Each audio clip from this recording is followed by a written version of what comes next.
Hello and welcome to data university. आज के video में हम डिस्कस करने वाले हैं how to delete data from pandas data frame. उसमें हम देखेंगे how to delete rows and columns, deleting data based on condition, deleting missing values. Then we are also going to discuss how we can handle duplicate values in a data frame. इस topic के अंदर हम देखेंगे how to find duplicates in a data frame and then after finding this duplicate how to delete this particular values. So अगर आपके data में कोई भी डुप्लीकेट वैल्यू प्रेजेंट है, उसको कैसे फाइंड आउट करना है एंड कैसे डिलीट करना है, वो हम इस वीडियो में देखेंगे। तो let's get started with importing our libraries, जो कि है pandas and seaborn. Seaborn we are using for loading our data set. And then यहाँ पे मैंने दो डेटा सेट लोड किए हैं। First one is basically taxis data set, जो कि हम लास्ट कुछ वीडियोस से यूज़ कर रहे हैं। एंड सेकंड है यहाँ पे हमारा टिप्स डेटा सेट। दोनों ही डेटा का एक ओवरव्यू ले लेते हैं फटाफट से। आई will write taxis dot head. तो ये है हमारा टैक्सीज डेटा सेट जो हम लास्ट कुछ वीडियोस से यूज़ कर रहे हैं। And then tips. टिप्स एक रेस्टोरेंट रिलेटेड डेटा सेट है। इसके अंदर के अगर आप कॉलम देखोगे कि आपको क्या देखने को मिल रहा है, total bill paid by customer, tip given by customer, gender of that particular customer. Then वहाँ पे स्मोकर करके एक कैटेगरी है, यानी कि कस्टमर यहाँ पे स्मोकर है कि नहीं। देन यहाँ पे डे करके एक कॉलम है, टाइम है जो कि रिप्रेजेंट करता है lunch and dinner. And then यहाँ पे नंबर ऑफ कस्टमर्स के लिए यहाँ पे ये साइज कॉलम है। तो ये दोनों ही डेटा सेट का यूज़ हम इस वीडियो में करने वाले हैं। So let's get started with deleting rows and columns in a data frame. हम क्या करेंगे, इस टैक्सीज डेटा फ्रेम के अंदर से यहाँ पे कुछ कॉलम्स एंड रोज को यहाँ पे डिलीट करेंगे। लेट्स से मुझे इस डेटा फ्रेम के अंदर से यहाँ पे ये डिस्टेंस कॉलम को यहाँ पे रिमूव करना है। तो डिस्टेंस कॉलम को रिमूव करने के लिए जो सिंटैक्स है वो है df डॉट ड्रॉप। ड्रॉप इस मेथड का हम यूज़ कर रहे हैं to drop rows and columns. Then you are going to call your column जो कि है distance. After passing this column आपको बहुत इंपॉर्टेंट पैरामीटर यहाँ पे देना है जो कि है एक्सिस। अब देखो, कोई भी डेटा फ्रेम के अंदर यहाँ पे दो एक्सिस रहती है। फर्स्ट इज बेसिकली रोज, जिनको हम डिनोट करते हैं यहाँ पे जीरो से। यानी कि अगर आपको रोज डिलीट करना है तो आपको यहाँ पे लिखना है जीरो, एंड बाय डिफॉल्ट यहाँ पे जीरो ही रहता है। एंड अगर आपको कोई भी कॉलम डिलीट करना है then you need to choose यहाँ पे वन। सो कॉलम के लिए जो एक्सिस है वो हमेशा वन रहेगी, एंड रोज के लिए जो एक्सिस है वो यहाँ पे जीरो रहेगी। तो इन चीज़ों का आपको ध्यान रखना है। मैं यहाँ पे डिस्टेंस इस कॉलम को रिलेट करना चाहता हूँ, इसलिए मैंने यहाँ पे एक्सिस यहाँ पे वन रखी है। देन मैं इस कोड को यहाँ पे रन कर लेता हूँ। अच्छा, D F is not defined, क्योंकि डी एफ नहीं, यहाँ पे टैक्सीज है मेरे डेटा फ्रेम का नाम। If you observe this output closely, यहाँ पे आपको डिस्टेंस कॉलम यहाँ पे देखने को नहीं मिलेगा, यानी कि ये कॉलम हमने सक्सेसफुली यहाँ पे रिमूव कर लिया है। If I rerun this taxis dot head once again, यहाँ पे अभी भी मुझे ये डिस्टेंस कॉलम देखने को मिल रहा है। सो आपके दिमाग में क्वेश्चन आ रहा होगा कि ये कॉलम हमारे ओरिजिनल डेटा फ्रेम से अभी तक रिमूव नहीं हुआ है।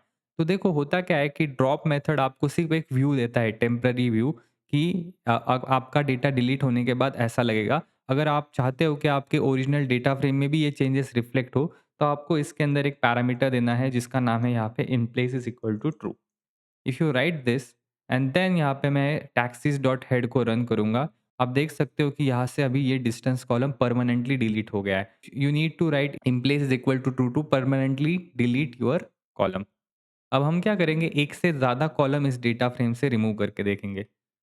एक से ज़्यादा कॉलम रिमूव करने के लिए क्या है, आपको जो कॉलम नेम है वो यहाँ पे एक लिस्ट के अंदर पास करना है।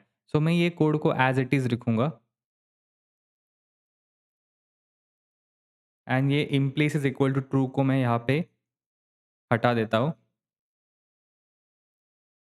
आई am going to pass a list, and इस लिस्ट के अंदर मैं दो कॉलम को यहाँ पे लिख लेता हूँ। First is basically tips and second is basically toll. And after running this, ये दोनों कॉलम यहाँ पे हमारे डेटा फ्रेम में से डिलीट हो जाएंगे। And if you write in place is equal to true, तो ये परमानेंटली यहाँ पे डिलीट हो जाएगी। आपको एक चीज़ का ध्यान रखना है कि whenever you are permanently deleting this columns, तो वो आपके डेटा फ्रेम में वापस नहीं आने वाले। यानी कि if you are deleting it with in place is equal to true, so it is gone from your data set. उसको रिवर्स करने का कोई भी तरीका यहाँ पे हमारे पास नहीं है। सो आपको केयरफुल रहना है with this delete operation. Next, we are going to delete rows from this particular data frame.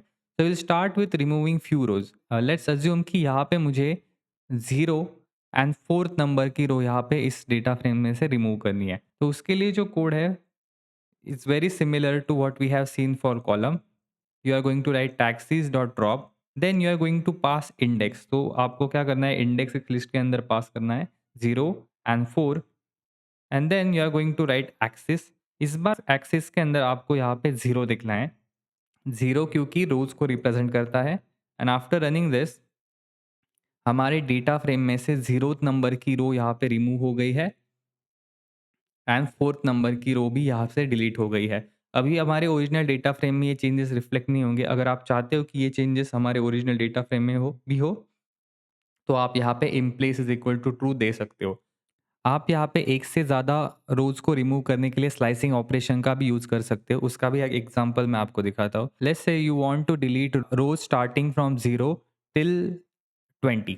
तो आपको क्या करना है, 0 से लेके 20 रो को यहाँ पे रिमूव करना है। Then you can write the taxis dot index, जो कि क्या देगी हमें, यहाँ पे ये इंडेक्स देगी। Then I am going to write 0 start with 0 and end at 21 20, and then you can pass this taxis dot index inside your drop। यहाँ पे आपकी इंडेक्स यहाँ पे डिलीट हो गई है 0 टू 19 20 के लिए। यहाँ 0 टू 20 करने के लिए यहाँ पे 21 देना पड़ेगा।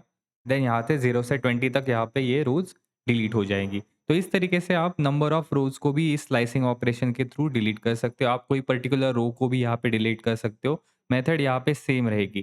अभी भी हमारे ओरिजिनल डेटा फ्रेम में ये चेंजेस नहीं हुए हैं।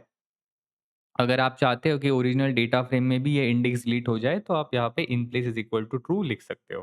तो इस तरीके से आप यहाँ पे कॉलम्स एंड रोज को आपके डेटा फ्रेम में से डिलीट कर सकते हो। नेक्स्ट हम देखेंगे how to delete data based on condition. इसको समझाने के लिए मैं आपको एक कंडीशन देता हूँ। इस पर्टिकुलर डेटा फ्रेम के अंदर एक कॉलम है जो कि है पेमेंट, जो रिप्रेजेंट करता है कस्टमर ने पेमेंट यहाँ पे क्रेडिट कार्ड से किया है या कैश से किया है। यानी ये दो कैटेगरी इस पूरे कॉलम के अंदर हमें दिखाई दे रही है। मुझे सिर्फ वही डेटा चाहिए जहाँ पे कस्टमर ने कैश पेमेंट किया हो, यानी क्रेडिट कार्ड वाला डेटा मैं इस पूरे डेटा फ्रेम में से डिलीट करना चाहता हूँ। तो ये मेरी एक तरीके से एक कंडीशन हो गई। तो आपको क्या करना है, जो भी आपकी कंडीशन है उसको सबसे पहले लिख लेना है। तो मेरी जो कंडीशन है वो है I only want data where payment is actually made by cash. तो यहाँ पे मैं क्रेडिट कार्ड वाला डेटा फेच करके उसे डिलीट कर दूंगा। So I will write D F dot payment equal to credit card. अच्छा डी एफ, वाह डी एफ नहीं लिखना है, मुझे टैक्सीज लिखना है। एंड यहाँ पे ट्रू फॉल्स से वैल्यूज मुझे नज़र आ रही है। I will write taxis then this particular filter. तो मेरे पास यहाँ पे वही रोज़ आएगी जहाँ पे क्रेडिट कार्ड से पे किया है। मुझे एग्ज़ैक्टली अपोज़िट चाहिए। मुझे सिर्फ़ वही डेटा रिटेन करना है पूरे डेटा फ्रेम के अंदर जहाँ पे पेमेंट कैश से हुआ है। तो मैं क्या करूँगा, क्रेडिट कार्ड के डेटा के लिए यहाँ पे इंडेक्स को फाइंड आउट करूँगा। एंड जैसे ही मेरे पास इनका इंडेक्स नंबर आ जाएगा, मैं क्या कर सकता हूँ, इस इंडेक्स नंबर की मदद से ये पर्टिकुलर रोज़ को मैं डिलीट कर सकता हूँ पूरे डेटा फ्रेम के अंदर। सो मैं इसको बोलूँगा filtered data is equal to this, and I'm going to save this filter in this variable filter data.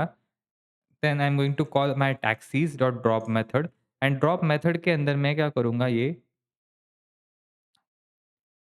Credit card वाली रोज को यहाँ पे पास कर दूंगा। I will write axis is equal to 0। After writing this if I run this code, पूरे data frame के अंदर वही वैल्यूज आ रही है जहाँ पे पेमेंट कैश से हुआ है, एंड नैन वैल्यूज भी यहाँ पे आपको देखने को मिल रही है। तो इस तरीके से आप क्या कर सकते हो, बेस्ड ऑन कंडीशन आप अपने डेटा को यहाँ पे ड्रॉप कर सकते हो। नेक्स्ट हम देखेंगे how to delete missing values from our data set. हमारे टैक्सीज डेटा सेट के अंदर हम चेक करेंगे कि कोई मिसिंग वैल्यूज है कि नहीं। उसके मिसिंग वैल्यू चेक करने के लिए what you can do, you can write taxis dot is null dot sum.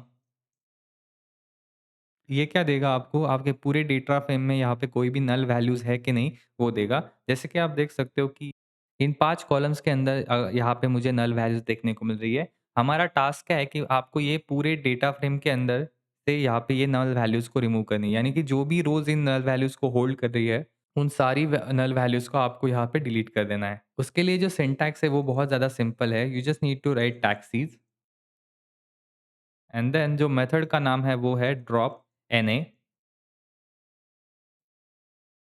And after running this method if you observe closely हमारे ओरिजिनल डेटा फ्रेम के अंदर यहाँ पे 6412 रोज़ थी and after applying this drop NA यहाँ पे जो रोज़ बची है वो है 6341 यानी इतनी रोज़ यहाँ पे डिलीट हो गई है। What you can do, you can check taxes is null dot sum and again मुझे यहाँ पे डेटा फ्रेम के अंदर ये नल वैल्यूज देखने को मिल रही है। यानी कि यहाँ पे हमारी ड्रॉप एने वाली मेथड ओरिजिनल डेटा फ्रेम पे यहाँ पे अप्लाई नहीं हुआ है। उसके लिए आप क्या करो, if you want to permanently delete this particular null values, you will just write taxes drop and in place is equal to true and after writing in place यहाँ पे देखो आपके पूरे डेटा फ्रेम में से यहाँ पे मिसिंग वैल्यूज डिलीट हो गई है। तो इस तरीके से आप मिसिंग वैल्यूज को अपने डेटा फ्रेम में से रिमूव कर सकते हो। अब हम इस वीडियो के लास्ट टॉपिक की तरफ आते हैं जो कि है handling duplicates in a data frame. Duplicate values आपके पूरे डेटा एनालिसिस को मैसअप कर सकते हैं, इसलिए उनको फाइंड करके डिलीट करना बहुत ज़्यादा इंपॉर्टेंट हो जाता है। हम क्या करेंगे, डेटा फ्रेम के अंदर डुप्लीकेट वैल्यूज़ को पहले कैसे फाइंड आउट करना है वो देखेंगे and then we are going to see how to delete them. यहाँ पे मेरे पास ये टिप्स करके डेटा सेट है, इसके लिए मैं यहाँ पे आपको डुप्लीकेट वैल्यूज़ को कैसे फाइंड आउट करना है वो दिखाता हूँ। So you will write tips, then the syntax is basically duplicated. If you run this आपको क्या देखने को मिल रहा है, ये यहाँ पे ट्रू एंड फॉल्स करके आउटपुट देखने को मिल रहा है, ज़्यादातर फॉल्स ही देखने को मिल रहा है। तो व्हाट यू कैन डू, हम इसको यहाँ पे ब्रैकेट्स के अंदर पास करेंगे, देन यू कैन सी यहाँ पे 202 नंबर की रो यहाँ पे डुप्लीकेटेड नज़र आ रही है। यानी इस पूरे डेटा फ्रेम के अंदर यहाँ पे एक डुप्लीकेट वैल्यू है। डुप्लीकेटेड के अंदर एक पैरामीटर आता है जिसका नाम है कीप एंड कीप का जो बाय डिफ़ॉल्ट वैल्यू रहता है वो यहाँ पे फर्स्ट रहता है। आपको क्या करना है, इसको फॉल्स कर देना है, जिससे क्या होगा कि आप दोनों ही डुप्लीकेट वैल्यूज़ को यहाँ पे देख पाओगे। जैसे कि यहाँ पे देख सकते हो कि 198 नंबर की रो एंड 202 नंबर की रो यहाँ पे सेम है पूरे डेटा फ्रेम के अंदर। जब मैंने स्टार्टिंग में ये कोड रन किया था तो आपको सिर्फ़ ये 202 नंबर की रोज़ ही यहाँ पे नज़र आ रही थी। 198 नंबर का रो यहाँ पे आपको नज़र नहीं आ रहा था। तो होता क्या है कि डुप्लिकेटेड सिर्फ़ आपको एक ही ऑक्यूरेंस दिखाता है, यानी आपको दोनों डुप्लिकेट वैल्यूज़ वो नहीं दिखाएगा, आपको सिर्फ़ एक डुप्लिकेट वैल्यूज़ ही वो यहाँ पे दिखाएगा। आप चाहते हो कि आप पूरी डुप्लिकेट वैल्यूज़ को देखो तो आप यहाँ पे ये कीप को यहाँ पे फ़ॉल्स कर दो। इसके अंदर और एक पैरामीटर आप डाल सकते हो जो कि है फर्स्ट। फर्स्ट का मतलब क्या है कि ये फर्स्ट ऑक्यूरेंस आपको दिखाएगा, डुप्लीकेट वैल्यू का फर्स्ट ऑक्यूरेंस जहाँ पे भी है वो आपको दिखाएगा and then you can write last, देन ये आपको इस डुप्लीकेट वैल्यू का यहाँ पे लास्ट ऑक्यूरेंस दिखाएगा। तो इस तरीके से आप ये फर्स्ट एंड लास्ट का यहाँ पे यूज़ कर सकते हो। ये बाय डिफ़ॉल्ट फर्स्ट ही रहता है, इसलिए आपको यहाँ पे स्टार्टिंग में 202 यहाँ पे देखने को मिला था। बाय डिफ़ॉल्ट ये डुप्लीकेटेड आपको यहाँ पे डुप्लीकेट रोज़ दिखाता है। आप इस पर्टिकुलर मेथड को एक कोई कॉलम के ऊपर भी अप्लाई कर सकते हो। यानी कि लेट्स से अगर आपको पूरे डेटा फ्रेम की बजाय सिर्फ़ आपको देखना है कि किस एक कोई पर्टिकुलर कॉलम के अंदर यहाँ पे डुप्लीकेट वैल्यूज़ है क्या नहीं, तो आप वो भी चेक कर सकते हो। उसके लिए जो पैरामीटर है वो है सबसेट। सबसेट के अंदर क्या कर सकते हो, आप एक कॉलम का नाम यहाँ पे पास कर दो। लेट्स से मैं यहाँ पे टोटल बिल इस कॉलम को पास कर देता हूँ एंड देन होगा क्या, उस पर्टिकुलर कॉलम के लिए हमें यहाँ पे डुप्लीकेट वैल्यूज़ देखने को मिलेगी। यानी कि if you observe this total bill, तो ये टोटल बिल के अंदर जितनी भी वैल्यूज़ नज़र आ रही है, ये यहाँ पे डुप्लीकेट वैल्यूज़ है। यानी ये एक से ज़्यादा बार यहाँ पे अपीयर हुआ है। अगर आपको इसका डुप्लीकेट देखना है तो what you can do, you can write keep is equal to false, जिससे क्या होगा आपको डुप्लीकेट वैल्यूज़ का भी ऑक्यूरेंस देखने को मिलेगा। तो आपको थोड़ा अभी ध्यान से ऑब्ज़र्व करना है। If you see this data set, यहाँ पे 20.29 यहाँ पे आपको 2 बार नज़र आ रहा है। देन 20.69 भी आपको यहाँ पे 2 बार नज़र आएगा। तो हर एक वैल्यू यहाँ पे एक से ज़्यादा बार यहाँ पे अपीयर हुआ है। If you want to see the last appearance of this particular values, तो क्या होगा, जो लास्ट अपीयरेंस है डुप्लीकेट वैल्यू का वही आपको दिखाई देगा। आप देख सकते हो यहाँ पे जो रोज़ की इंडेक्स है इसके ऊपर आप नज़र रखो वो है 1, 16, 20, 21, तो ये इसका लास्ट अपीयरेंस है एंड जो बाय डिफ़ॉल्ट जो आपको नज़र आता है वो है फर्स्ट अपीयरेंस। आप ये सेम चीज़ यहाँ पे एक से ज़्यादा कॉलम के ऊपर भी कर सकते हो। यानी आपको टोटल बिल की बजाय यहाँ पे टोटल बिल एंड टिप ये दोनों कॉलम्स के अंदर कोई डुप्लीकेट है, यानी इस पर्टिकुलर सबसेट के अंदर कोई डुप्लीकेट है वो चेक करना है, तो आप इस तरीके से चेक कर सकते हो। एंड यहाँ पे आपको ये 2 वैल्यूज़ नज़र आ रही है। What I can do, I will just write keep is equal to false to see the duplicates as well. And यहाँ पे देख सकते हो कि ये 4 रोज़ के अंदर मुझे total bill and tip column इस सबसेट के अंदर मुझे डुप्लीकेट वैल्यूज़ देखने को मिल रही है। तो इस तरीके से आप ये डुप्लीकेट वैल्यूज़ को फाइंड आउट कर सकते हो। Now after finding out this duplicate value जो नेक्स्ट थिंग आती है, वो है कि इनको यहाँ पे आप कैसे ड्रॉप कर सकते हो। तो ड्रॉप करने का जो सिंटैक्स है वो बहुत ज़्यादा सिंपल है। You can write tips, then you will write drop duplicates. Now after writing this, you can observe कि ओरिजिनल डेटा फ्रेम का शेप यहाँ पे चेंज हो गया है। You can see 242 rows and 7 columns. जो इनिशियल शेप था डेटा का था वो था 244 रोज, यानी कि इस पर्टिकुलर डेटा फ्रेम में से एक रो यहाँ पे आपको मिसिंग नजर आएगी जो कि है 202 नंबर की रो। इस तरीके से आप ये डुप्लीकेट रोज को यहाँ पे ड्रॉप कर सकते हो। इसके अंदर आप ये सबसेट वाला पैरामीटर भी यहाँ पे इंसर्ट कर सकते हो to drop that particular subset. Then आप देख सकते हो अब यहाँ पे इस पर्टिकुलर डेटा फ्रेम में से हमने 2 रोज़ को यहाँ पे डिलीट कर दिया है। यू कैन ऑब्जर्व यहाँ पे आप शेप देख सकते हो बन गया है 242 रोज़, पहले था 244 रोज़। तो इस तरीके से आप इस सबसेट को भी डिलीट कर सकते हो। अगर आप चाहते हो कि आपके ओरिजिनल डेटा फ्रेम में भी ये चेंजेस रिफ्लेक्ट करे, तो आप क्या करो यहाँ पे in place is equal to true यहाँ पे कर दो। And after doing this if I rerun this code आप देख सकते हो अभी मुझे पूरे डेटा फ्रेम के अंदर कोई भी डुप्लीकेट वैल्यूज़ देखने को नहीं मिल रही। तो इस तरीके से आप ये ड्रॉप डुप्लीकेट्स का यूज़ यहाँ पे कर सकते हो। बहुत ज़्यादा सिंपल है, आपको बस ये 2 मेथड्स को समझना है। पहली है डुप्लीकेटेड एंड दूसरी है यहाँ पे ड्रॉप डुप्लीकेट्स। एंड ये जो पैरामीटर है ये तो बहुत ज़्यादा सिंपल है, subset and keep. I hope इस पर्टिकुलर वीडियो में आपको data deletion and handling duplicate values वाला कंसेप्ट अच्छे से समझ में आया होगा। आज के वीडियो के लिए इतना ही, धन्यवाद।